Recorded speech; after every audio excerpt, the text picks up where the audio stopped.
Hello guys, good morning. Samahan niyo kami today guys.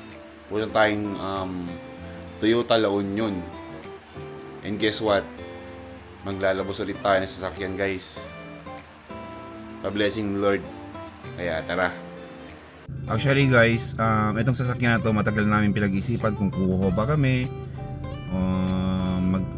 Kasi medyo mahal.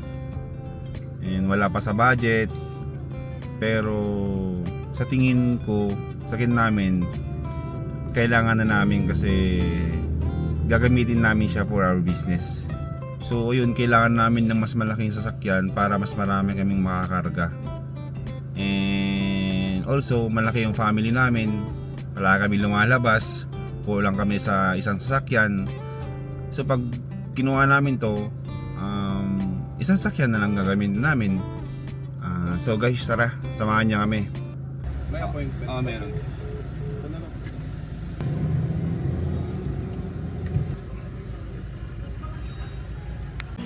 So guys, nandito na tayo sa Toyota La Union.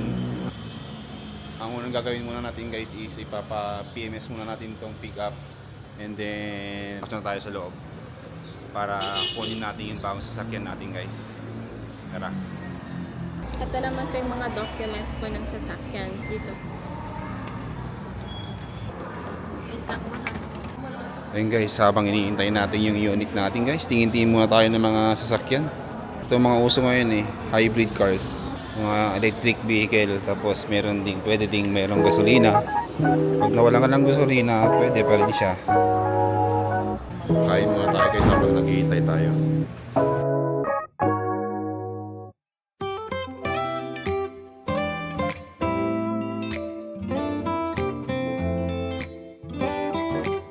Ayan na guys, yung bago nating sasakyan, Toyota Hiace GL Grandia guys.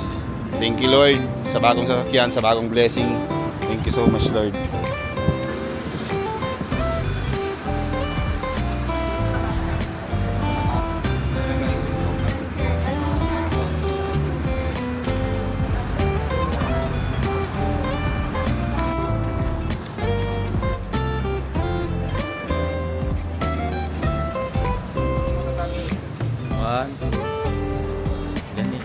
Yes.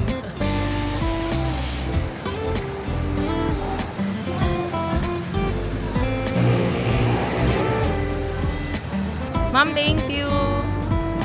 Thank you. Salamat.